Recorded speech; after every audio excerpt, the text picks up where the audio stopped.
Hello all, how are we getting on? So we're back again with another video match preview of our up and coming game at Hull. Didn't really feel like doing this today, if I'm honest, after yesterday's shambles. I'm still annoyed, I'm still pissed off. And on reflection, I've been thinking about the things like KLD and Speakman and all this, and when was the last time we actually saw KLD give an interview?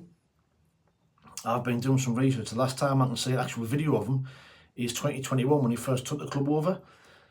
I think then he did one on Talk Sport, but since then, when do we actually hear from him? He's our owner. When do we actually hear from KLD? Never. It's left to Speakman, who, thinks he's pretty big bollocks, running the show, thinks he's the big I am, and this is where we are. It's an embarrassment. Yesterday was an embarrassment. Appointing Beale just shows you the ambition that we've got. Zero ambition. I'm quite happy to take the money off the fans, 40,000 there every home game for a mid-table championship side. No investment, no plans to get promoted. The plan is to buy young, cheap, promising players, develop them. When they get to a decent level, sell them on so other teams benefit. If that's the model, then I'm sorry, you can shove your model up your arse. But I don't know what else to say. Like I say, the video that I did yesterday, there's been loads of reaction. Everybody feeling the same. Everybody's pissed off. Everybody wanting Speakman and KLD out. Sartori, what does he even do? What does he bring to the football club? Shite all. Another one you never see, comes over once in the blue moon and walks around the edge of the stadium as always the saviour, when really he does nothing. It's embarrassing. Really, at the moment, it's embarrassing. And something needs to change.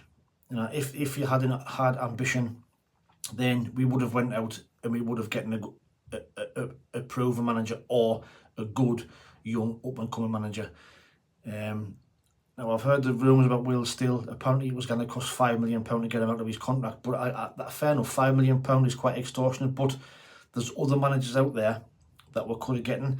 Now, when our Graham Potter had been mentioned and was likelihood a long shot, but if you're an ambitious club, you pay that sort of money to go out and even try and have the conversation with him. That's the type of manager that we should have been looking at. It's alright saying that he would never have come here. He's a championship. He's a Premier League manager. We're a fucking Premier League team. We're getting.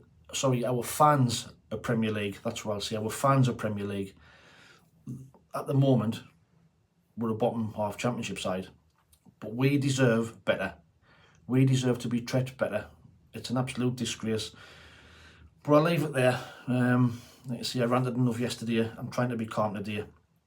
But just like I say, a reflection, KLD will never see him. Sartori, never see him at all, and he's a waste of space anyway. And Speakman, well, Speakman's just shown his true colours for what he is and what he wants. It's just to make money for them. And I'm convinced if we ever did get promoted to the Premier League, they'd sell up. They'd sell up for a massive fortune and piss off somewhere. That's just my general opinion. It's only my thoughts, but let me know what your thoughts are in the comments below, and we'll see what happens. But that's just how I feel at the minute. Totally pissed off. Not a very Merry Christmas at all. But we move on. So on to Hull, managed by Liam Roseniors. On about young up and coming managers, he's the one who's learning and getting better, with every game. Took over at Derby County in June 2022 as the interim manager. I think it might have been when Lampard left there. He played 12 games for them, won 7, drew 2, lost 3, had a win percentage of 58%. He then got the whole job in November 2022. He's managed 53 games, won 18, drew 20, lost 15. Now, he's got a win percentage of 33.96%. Now, overall, you might not think that that's very good, but to where he's got Hull this season, they're currently 6th in the league. They've played 23, won 10, drew 6, lost 7. They've scored 36, conceded 30. They're on 36 points. So they're not a team that you would expect to be up there. But like I say, he's a good young upcoming manager. He's doing great things with them. the likes of him, who's even that we could have even been looking at. Now, yes, in the grand scheme of things, you might look at the league table and think, well, actually, we're only 3 points behind them. But dear me, looking at that yesterday, for me, looking at that is the only way we'd be looking is down. Hull squad, you know, they've got some good players. They've got the likes of Scott Twine, who they've got on loan from Burnley, Liam Delap on loan from Man City. They signed a kid called Jaden Philomen Bidas from Aston Villa for £5 million. There you are, Hull signing players for £5 million. You'd never see us doing that with this current model. They also signed Aaron Connolly from Brighton for £1 million. Again, something you wouldn't see us doing. Went out and signed a proven centre forward, a proven goal scorer. Something that we wouldn't do.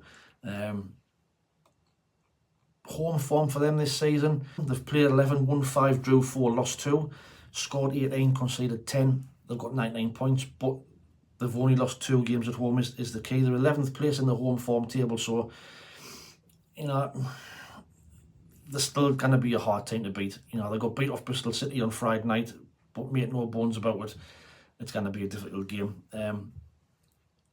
The top players I've just mentioned, Jaden Philomen Bidas is their top performer this season, followed by Scott Twine. They've also got Tyler Morton, who's a midfielder on loan from Liverpool.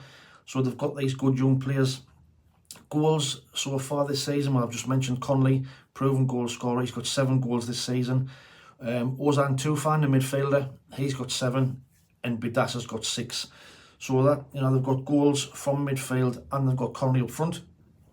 Like I said, they did lose to Bristol City on Friday night, but before that they beat Cardiff, they beat Middlesbrough. They had 2 surprising defeats, possibly against QPR and Watford before that. But, you know, they are a good side and they play some good football. And like I said, travelling down to there, it's going to be a really tough game. With the form we're in, especially after yesterday, the confidence is going to be low. In terms of us, viewers with a you know, a nervous disposition, look away now. This injury from Niall Huggins yesterday looks a bad one. Feel really sorry from the poor kid. He's just come back from injury, was having a great season, but that looks a really bad injury and looks like he's out for the season. Well, he will be out for the season. Looking at that, I'll be amazed if we see him at all. I'd say a gutted for him. Yesterday, obviously Abdullah Bar misses a gilt-edged chance. Even Jude Bellingham's reaction tells it all. And Speakman in the background.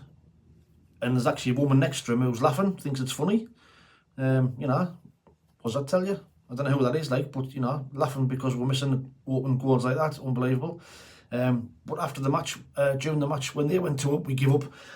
If you look at this, I think this was the second goal. Ekwa just give up. He just gave up, and that just epitomises how he's been playing the last few weeks. Strolling around, not giving a shit. You know, no energy. If you remember, Tony Mowbray did say that he's one of these players needs a rocket up his arse. Well, for me, he needs putting back on the bench because that is simply not good enough for a Sunderland player. We didn't mind getting beat. You know, when you can through a bad spell, you didn't mind getting beat. But when the players give up, and that is embarrassing, and that is not on. It's not on. So my team would be this. I'd completely change things up. You know, I'd go with a 5-2-3. What I'd do is I'd have Patterson in goal. I'd have Trace Hume on the right hand side to replace Huggins. I'd have Luke O'Nien out of defence. I'd put him left wing back because we've got nobody who can play there now. When our Certain's not fit. Alicia's not ready yet, so I'd move Luke O'Nien out of defence because he's a liability there. Proved again yesterday with the booking in the box, you know, after he'd been 30 seconds beforehand, that their first goal, he's more concerned about getting their player in a headlock, you know. So I'd have Luke O'Nien left wing back. He does bring energy and he will get up and down, he will support Clark. So I'd have a back 3 of Triantis, Ballard and Sealt. 3 actual recognised centre-halves in there who can defend. Sealt's done well when he's come in. Triantis did well against Birmingham. Put him in there, give him a chance. 3 actual centre-halves. In the middle, I'd have Dan Neil. If Pritchard's recovered from injury or illness, I'd have Pritchard in there as well in the middle.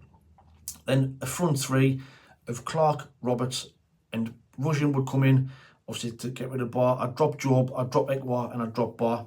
And I have Clark and Roberts with Russian as a focal point in the middle. And let's say we can get some crosses in the box. You know, Russian, out of all the centre forwards, is the one who looks like he's got goals in him. He's the most experienced. He's 24. He's scored goals in Ukraine. So, you know, there is a player in there. But for me, he was just starting to get a bit of form. He got an injury and we haven't seen him since. And he's missed a couple of chances, but he needs a run of games. And Russian is the one for me who I would give him a run of games. So that's my team. Patterson in goal. A back three of Triantis, Ballard and Sealt. Wing backs of Hume and O'Nien. Neil and Pritchard in the middle, with Roberts, Clark and Russian as a front three. Now score predictions, you know, combined with our away form's terrible. It's a complete flip from last season. We've played 11 games away from home this season. We've only won 3, drew 3, lost 5. We've only scored 12 in that time.